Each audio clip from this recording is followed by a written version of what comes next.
And before we start today's presentation, it is so important that we acknowledge the traditional lands that we live on. Royal Roads acknowledges that we live, learn, and work on the traditional lands of the Esquimalt and Zonghees ancestors and families.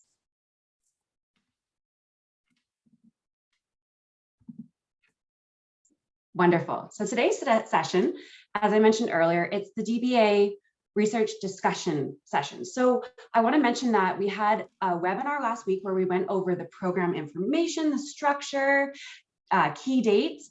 So today's session will not be focusing on that. I'll have Tracy pop that in the chat there, the recording link to the DBA webinar that we had last week.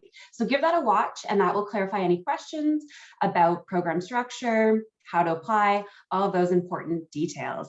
And I'm so excited to welcome Hassan Wafai. He will be taking over the rest of today's session after I go through the agenda, which is the next slide. Oh, and my name is Imara Angus. I know you can see that at the bottom of my screen, but I should introduce myself anyway. So today's agenda, a welcome and get to know each other, which I know we're doing right now. Why DBA? We'll also be going over current DBA student research, how to build your initial proposal, and then we'll have the discussion part where we'll be discussing your research problem. And that section, as I mentioned, will not be recorded. And I'm so happy to pass it over to Hassan.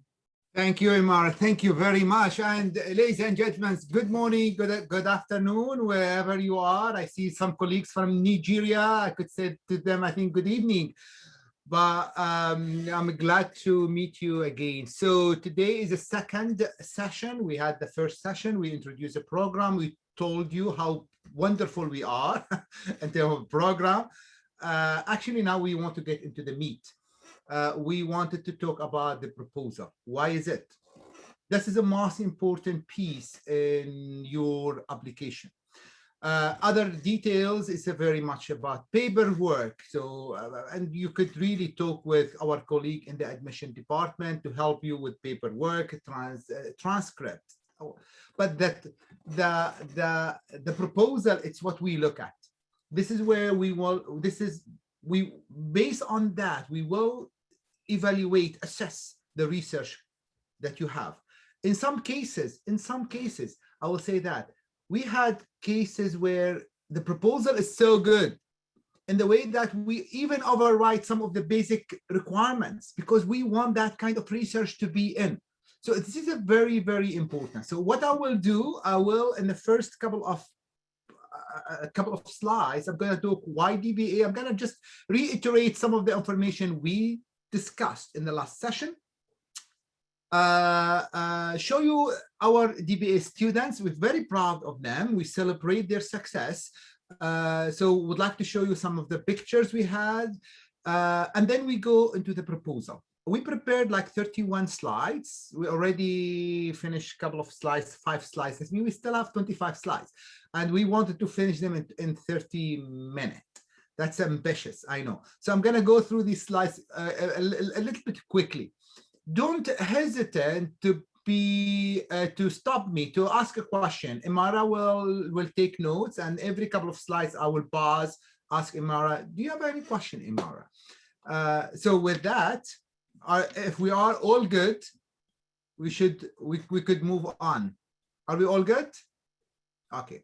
Give me just let's practice this thumb up. Here you go. I see Manuela give me a thumb up. Okay, and okay. I'm gonna move on. Why DBA program? Why Royal Road DBA program? Why would someone start the DBA program? Now you may have different motivations. I understand that, but from our end, what we understand, what we appreciate, that the program will help you to lead change in your industry or field. That's the way the program is designed. It helps you to develop original research, management-related research that will impact practice and theory. You will be part of our community, a research community, and you will have the capacity to reflect on wider social, environmental, and legal concerns, and actually act upon them. So the program, in short, prepares you to lead change in your industry. Now, some of the questions I have, I'm gonna here list the most common two questions: the difference between MBA and master degree and the DBA program. I always say, well, you know, the MBA or master degree will help you lead within an organization. So you do your MBA to get promoted, while DBA or doctoral programs will help you to lead an industry or field, so lead beyond organization. The other important difference is the difference between applying knowledge and producing knowledge. In the MBA program, in a master degree, you know, you learn theory and you're gonna apply this theory in a certain context. These are your assignment, these are your exams. You have a case study, you apply whatever theory you learn, you know, in the context of the case. So you learn theory to apply them, while in the doctoral degree, you're producing, I mean, knowledge. You're contributing to knowledge. You're criticizing theory, critiquing theory. That's a big difference, actually. Now, another common question is the difference between PhD and professional doctorate versus Royal Road DBA program. We always say DBA program is a hybrid degree. It's a combination of a conventional PhD and professional doctorate. It's a hybrid. So actually, this is just a quick comparison between a traditional PhD, professional doctorate, and Royal Road DBA program. They are different dimensions. I'm not going to go through all these dimensions here, but this is an example. For example, program design. DBA program, it's a modular, a credit-based, and it has a research component. If you remember, DBA program, the first year is a course-based, second, third year, it's a research-intensive period. Outcome emphasis. While PhD program, conventional PhD program, emphasize contribution to theory, professional doctorate emphasizes contribution to professional practices. Royal Road DBA emphasize contribution to both theory and practices. Employment, the third dimension. Royal Road DBA focuses on, or with Royal Road DBA, you will have the capacity to work in academia and in the industry, not just in academia like conventional PhD program, or not just in industry like a professional doctorate. Knowledge of methodology and research. Royal Road DBA, in the Royal Road DBA, methodology could start from the problem area or from the gap in the literature. To explain, when you're writing your proposal, there will be piece where you're going to talk about how you're going to conduct this proposal. Normally in a conventional PhD program, the problem starts from a gap in the literature. So you have a gap in the literature, and based on that, you build your research problem. While in the professional doctorate, the research starts with a problem in reality. In the Royal Road DBA, we say you could start with a problem in reality or with a gap in the literature, either or, as far as you can make sure to contribute to both practice and theory. Knowledge dissemination. And in a conventional PhD program, that main purpose in terms of communicating your research is to communicate your research to academic community. You know, I did my PhD. During my PhD program, you know, the only concern I had, and any PhD student will have, is to publish in a peer review journals. That's me to communicate my research to academic community. That is the main task. While in a professional doctorate, it is ability to communicate your research to industry practitioners. for Royal Road DBA, since it's a hybrid degree, you will be able to communicate, disseminate your research to academic communities as well as to professional communities. And the focus here, as you can see in the last criteria, is scholar practitioners. It's not researcher, is not a practitioners, is a scholar practitioners. I know I went through this very quickly. I just wanted to save the time for more slides, but feel free to ask me whatever question. The key points I want to make here. It's not a conventional PhD program. No, the focus is not on just publishing in a peer-reviewed article. The focus is not only to work as a faculty member. No, that's not the only focus, though you can do that if you wish. The DBA program at Royal Road will prepare you to work in academia, but also will prepare you to work in the industry. That's a key. The key point I would like to make here. Okay, just a quick review about admission requirement. It's a 7 years of professional experience, of which 5 at the management level, a relevant master degree. And I'm going to talk a little bit about what does mean a relevant master degree. How to apply.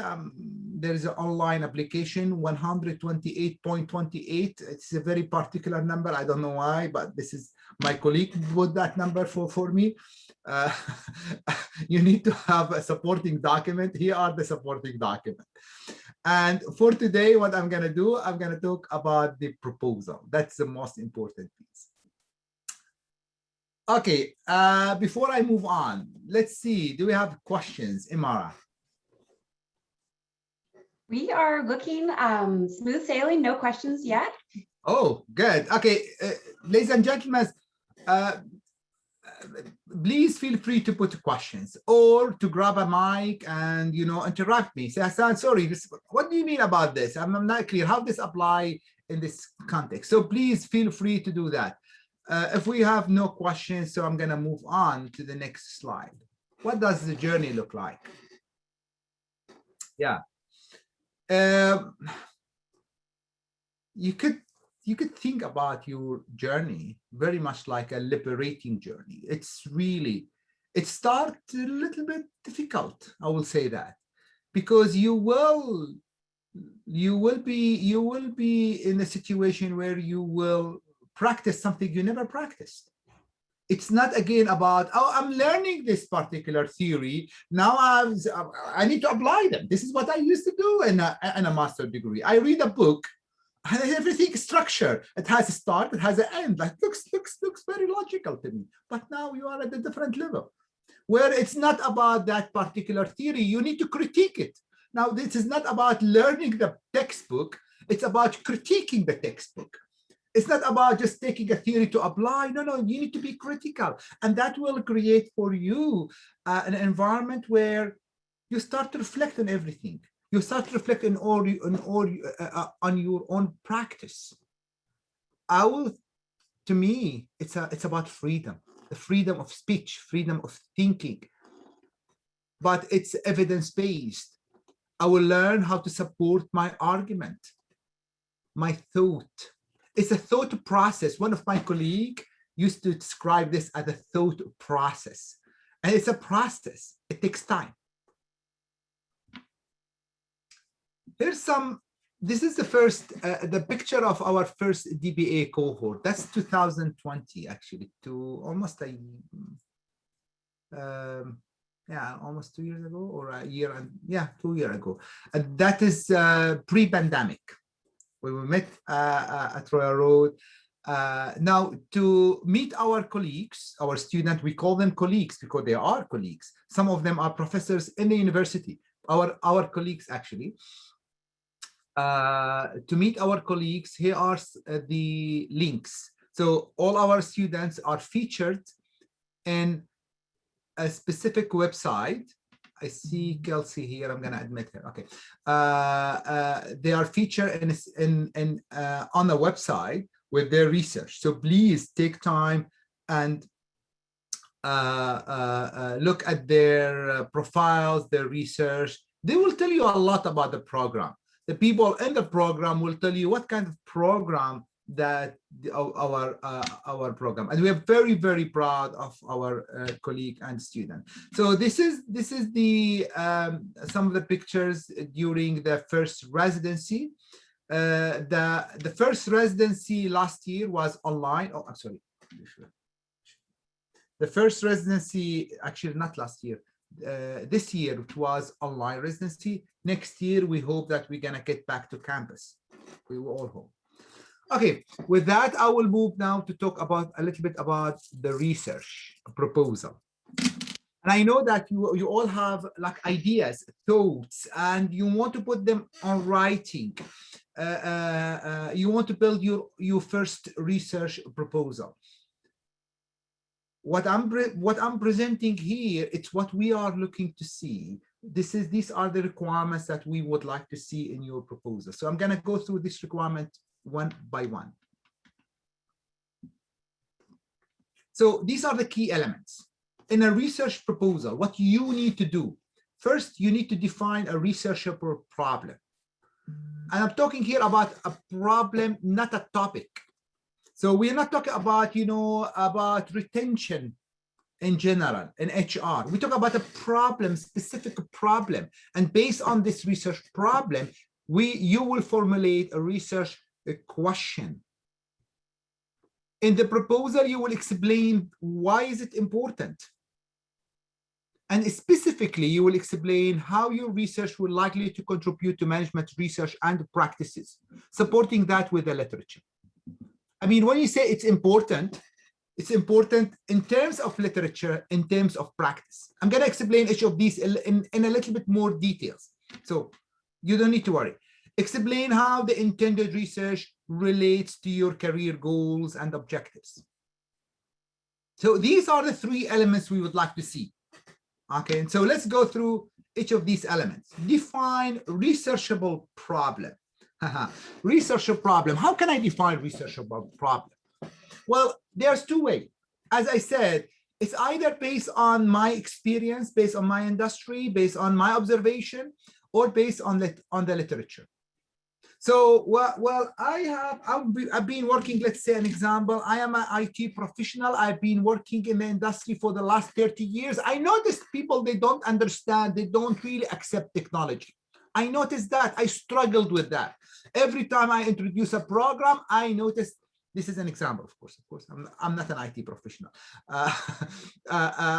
We noticed that people, they don't like technology. That's my observation, that's a problem. Okay. That's a problem. Why do people resist technology?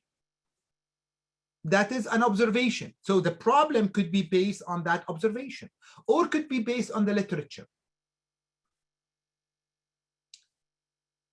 The same problem, I could say, well, author XY said in on their paper 2020 that 75% of organizations fail to adopt a new technology. Well, this is a fact. This is a problem based on research. Now, regardless whether you're going to base your problem on your experience or on your research, you still need to make the argument. You still need to make the argument and make sure that, has this problem been addressed? Well, you could really have a problem, or you think about a problem, but this problem has been addressed already in literature, or maybe it's mostly addressed. So you need to focus on that part that has not been addressed, a gap. We call it a gap. You need to demonstrate that you have done some research around that. So it is not certainly, I would say, strong research proposal when we have a problem. Well, someone say, well, I've been in the industry for 30 years. I know there is a problem in this field, but there's no supporting literature. That person did not do any work around that problem he or she is explaining in the proposal. That's not certainly a strong problem. You need to explain, you need to demonstrate that you have done some research around the problem. We're still in the researchable problem. Now, the researchable problem should be precise, clear. The more the precise it is, the better. Now, you cannot go with the like, I mean, you can, of course. At this stage, we understand that it could be a little bit broad, but shouldn't be too broad. For example, like how to improve management practices. Well, this is a very broad statement. What do you mean? Is it improve? And what's the problem you are referring to? Who said that you need to improve management practices in general? So you need to be a little bit more precise. Is this how to improve organization ability to adopt the change that is in the context of IT sector? Here's a little bit more focused. And there is a literature to support that organization and IT sectors, for example, they struggle in adopting change. Okay, here you go. We have a problem, it's supporting literature. And you need to articulate the problem in a few statements, ideally, of course. And I always say that if you really can't articulate your problem in a couple of statements, that means you're not very clear about the problem. And again, do not put a lot of pressure on yourself. We understand this is an initial proposal. I'm talking about the ideal situation. And you will need some time to go through the program to think about your problem area in order to be able to articulate it. But at least you need to be able to articulate a problem.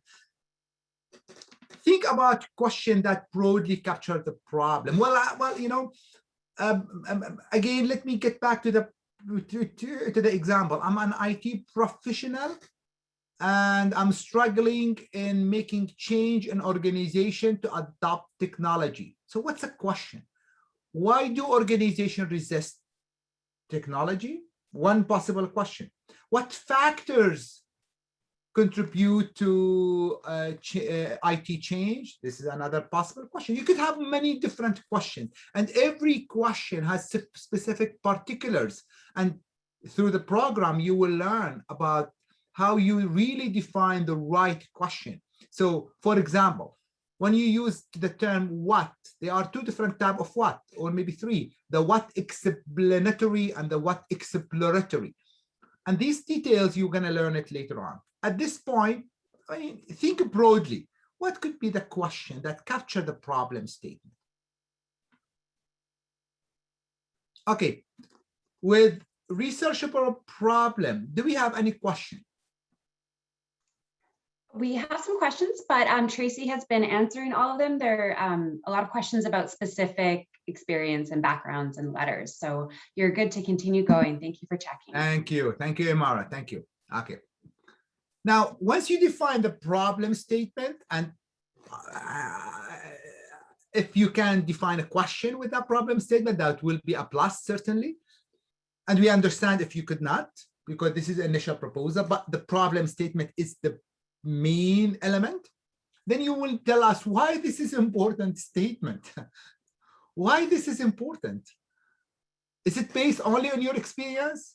Because you've been living this problem for 20, 30 years, and that is by itself very important, but it's not enough.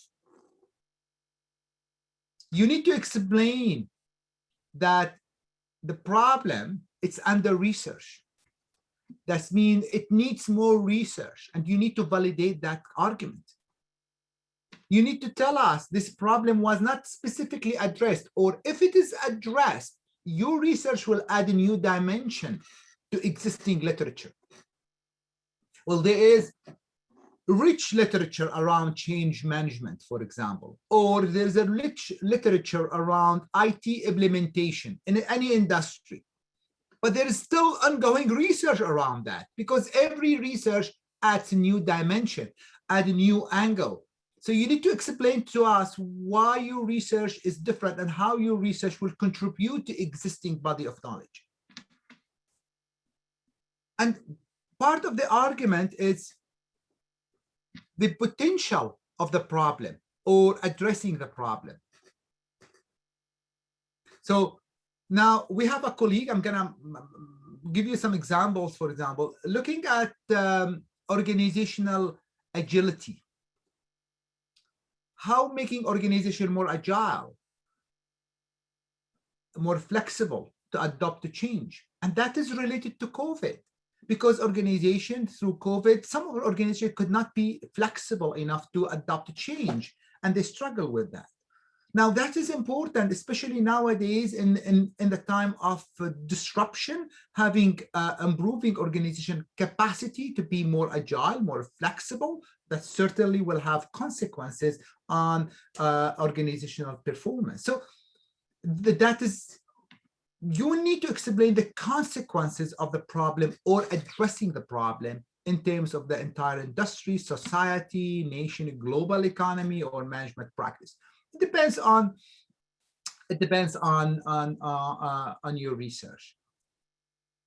For example, we have a colleague looking at surveillance business. You know, when you sign up in WhatsApp group or Facebook, Facebook takes all your data, correct? And they sell this aggregate data to third party. That's a business model.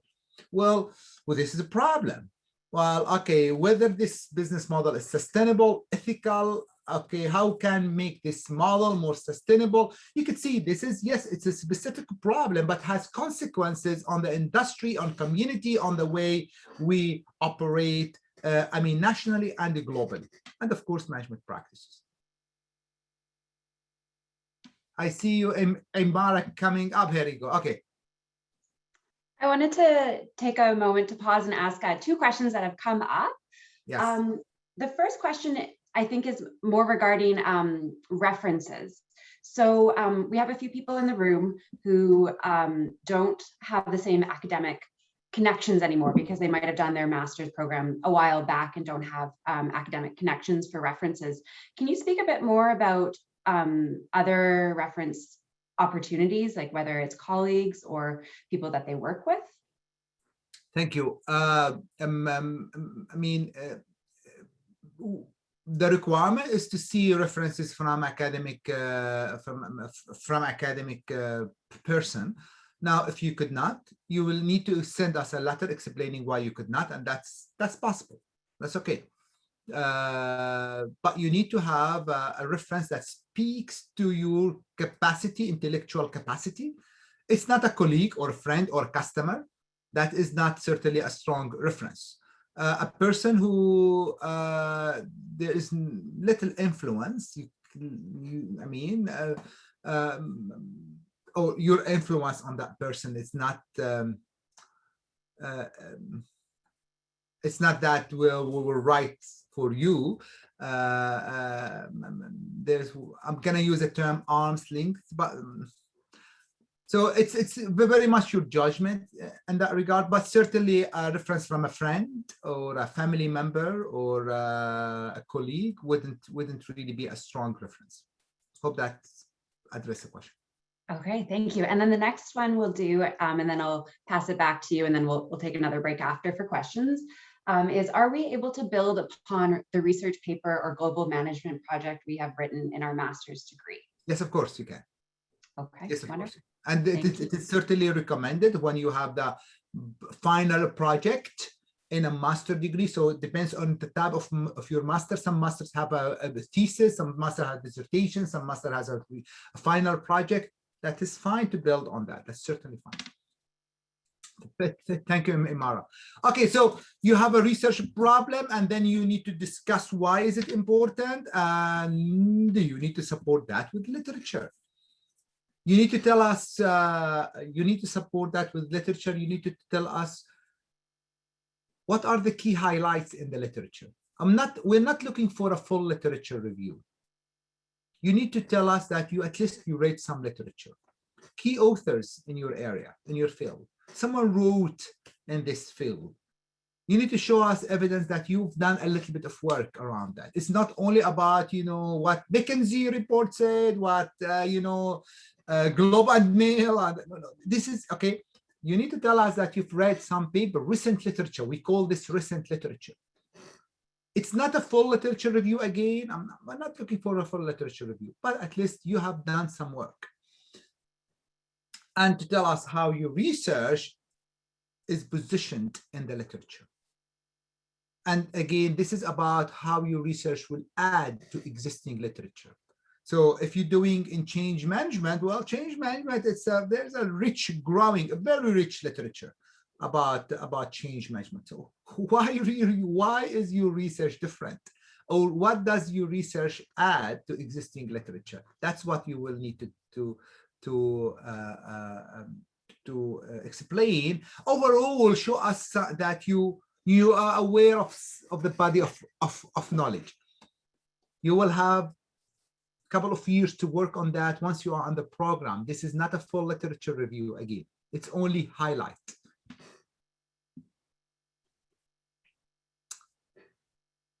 Okay, the last piece of that, it's how are you planning to address a problem? Methodology. We're not expecting you to write a lot about methodology. Actually, it's not part of the requirement on the website, but I think it's a plus to tell us how would you imagine doing the research. Well, if again, I am an IT professional, my problem is organizations resist the implementation of IT projects in, let's say, in education sector, okay? Universities do not really accept technology, or they are slow in adopting technology, or they resist new technology. Regardless.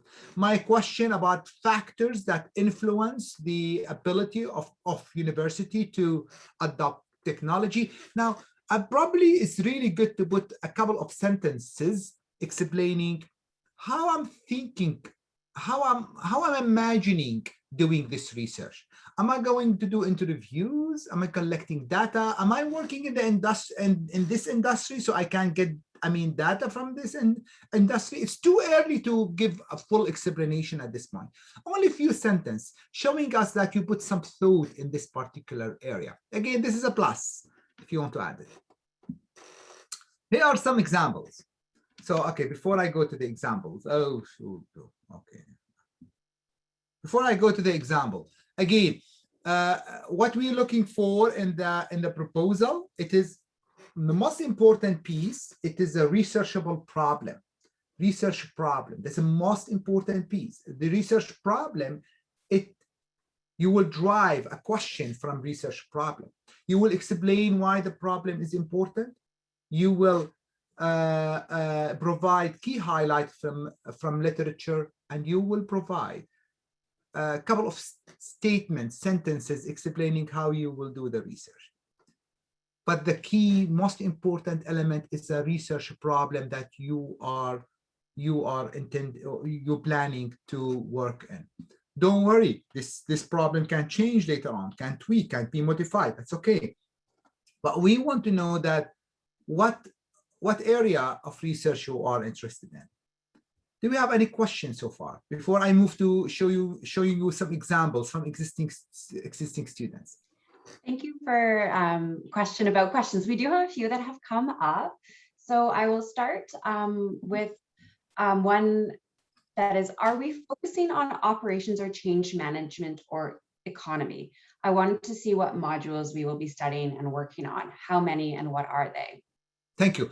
Are we focusing on operation? No, we are not focusing on operation. We have you're focusing on management in general. So a research and management. So management could be anything beyond, could be anything within organization related to organization. So it's related to organization, to economy. DBA program is a Doctor of Business Administration. It's not a Doctor of Business Administration in specific field. It's a Doctor of Business Administration. It's a generalist program. Your proposal will define the field of study that you will focus on. The modules, we discussed these modules before, and I would invite you to visit our website to see the modules we have. But generally speaking, in the first year, you will have 6 courses. These 6 courses are not designed to give you content in your field. No, these courses are designed to help you have the skills to do your research. So these are 3 research courses and 1 course, what we call one-to-one course, which is about literature review. And we have 2 courses about general management theories and practices. Hope I did answer the question. And if not, please put a follow-up question on the chat. Okay, and we have two more questions that I'll be asking during this question break. The next one is, can we do it on a project that we are currently working on, as I work as a monitoring and evaluation specialist on a government project? Yes. The short answer is yes. A little bit of explanation about this. Yes, I would recommend you connecting with us, because this should not be a consulting project, though it could be connected to consulting project. That the line is very thin. The line is very critical. So yes, almost all of our colleagues are doing their research in something that is related to what they're doing right now. So it is very important, but we need to make sure that we are not building a lot of expectation from our employers about what you're going to do in your doctoral degree. Yeah. Thank you. And then the last question that a few people brought up is, are there any sample proposals that they can take a look at? Thank you. We don't. In order to share a sample, I will need to take a permission from a colleague, and there is no standard sample proposal, to be honest. What I'm going to show you here, examples of these elements in the proposal. Now, how you write them, it's totally up to you, and there is no standard around that. How you write them, I'm going to mention that in a minute, but what I'm going to show you here, the 3 examples. But as a document example, we will need to have approval in order to share that. Thank you, Imara. So I'm going to move on. Here is the first example. Nathan Banda. Nathan is a colleague, a friend, and he is doing his doctorate with us, DBA program. Now, Nathan has a master in nursing. Well, that's irrelevant. This is not an MBA. It's a different kind of master. 15 years of experience in healthcare in Alberta, and not just in Alberta. He was in USA before, and he is at the management level since 2016. Now let's see. Now, Nathan leading a healthcare unit in Alberta, and rural area in Alberta. And during his work, he is experiencing an issue. Well, there is a perpetual nursing retention challenge in rural area in Canada. Well, at some point, he lost 40% of his own registered nurses. Well, that was a big issue. 40% of nurses at some point of time, that was a crisis. Now, when he went back to the literature to look, how can I keep my nurses? What things I should do? Why nurses are leaving? Okay, he could not find a lot of literature around that. Well, there's a lot of literature around nurses practice, about retention in general, but nurse retention in rural area, there's a little literature around that. So that's a research problem. Now, he said, well, that's what could be the research question. He said, what are factors affecting nursing retention in rural area? This is a research question. So if you can write a proposal around this element, that's all what we need at this point. We know this is an important topic. We know this has a consequences in our community, in our business. This is very important. So we said, welcome, Nathan, and he's doing great so far. Jason Major. Jason just joined us this year, actually. Jason has a Master of Art in Security, Defense Management, and Policy. And I chose examples, not MBA, because I know some people, well, MBA is clear, it is very relevant. But those who don't have MBA degree, Major has been a colonel from a Royal Canadian Air Force, over 30 years of experience as a pilot. I think he's currently retired. So the research problem, well, in his area, in his field, this is the aviation industry. He said he noticed that during COVID, not everyone noticed, the aviation industry could not really handle the problem of disruption caused by COVID. You could see thousands of Canadians having lost their job. The airline industry, it's really struggling with stock prices going down.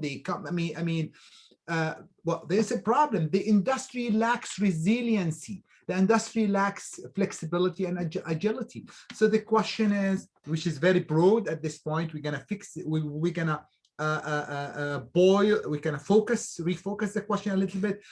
How can COVID lesson learns, best practices, and resilience be used to help Canadian aviation management improve their systems and business models, enabling them to be more resilient going forward? How to make the aviation industry more resilient in Canada, of course. A third example is Tasha. Tasha, she has an MBA. Tasha, she is a colleague of us. She's a professor in Vancouver Island University. She is doing her doctorate right now. She is also an Indigenous colleague, director for Cowichan Tribes Fishing Enterprise.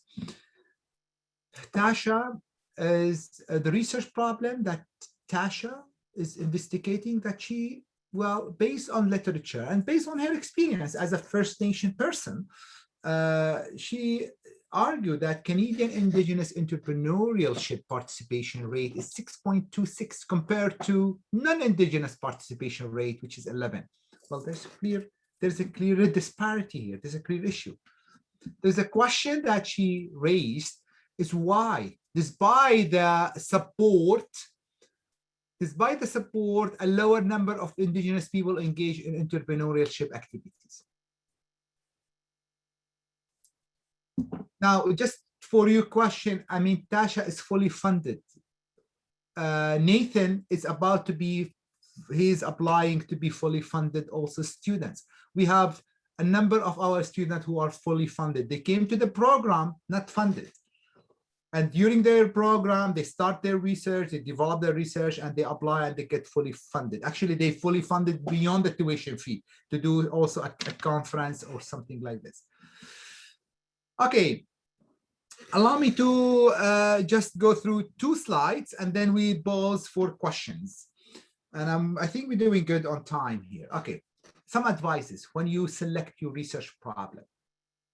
Well, I got some question around, can we continue with our research project while we're doing, when we did our master's degree? Yes, you can, but there are some here advices. Research your passion.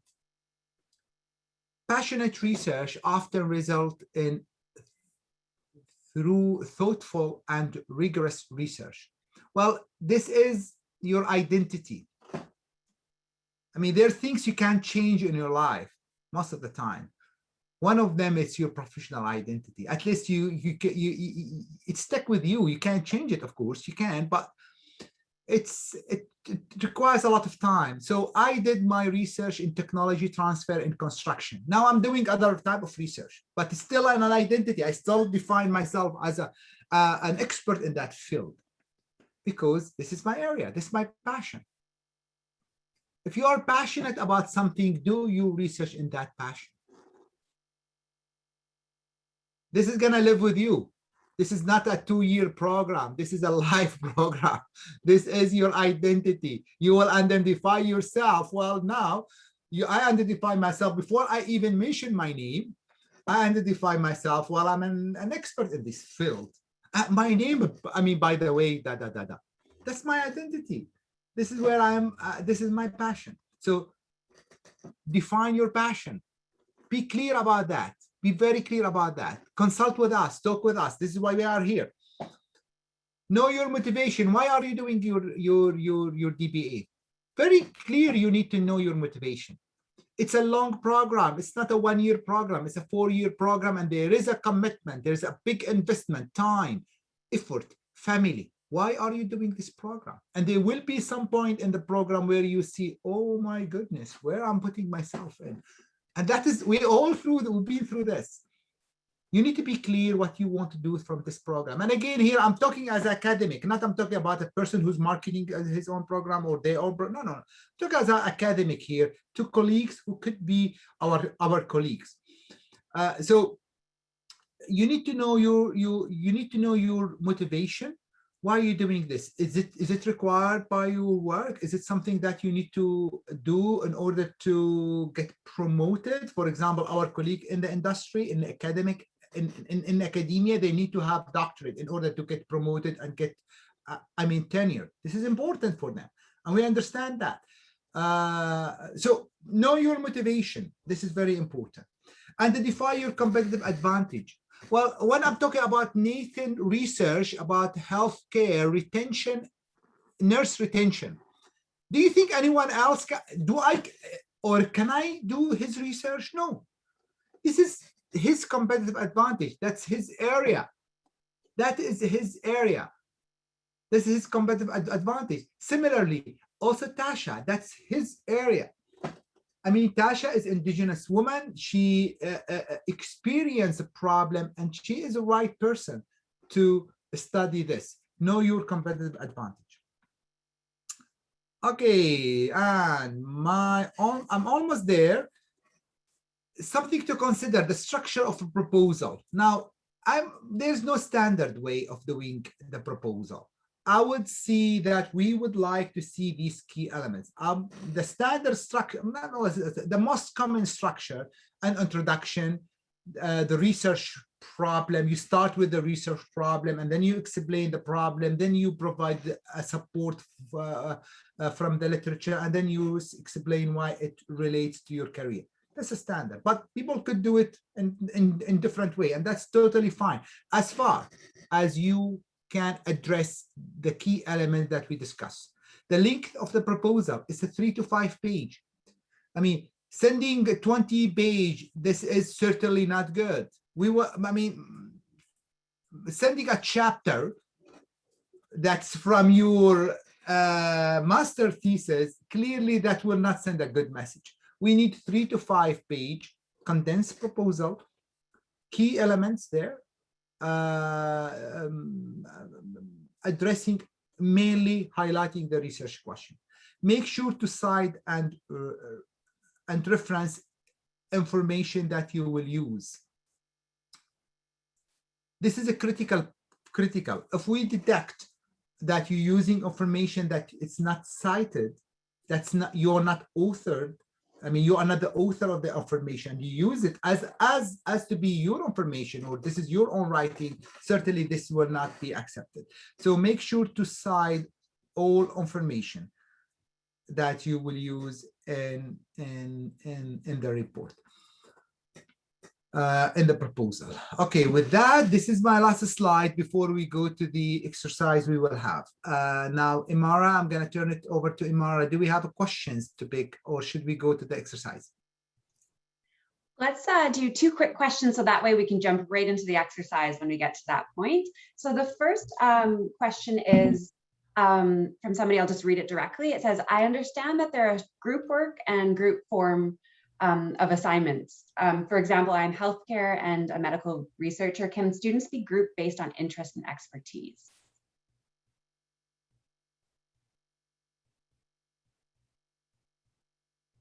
Okay,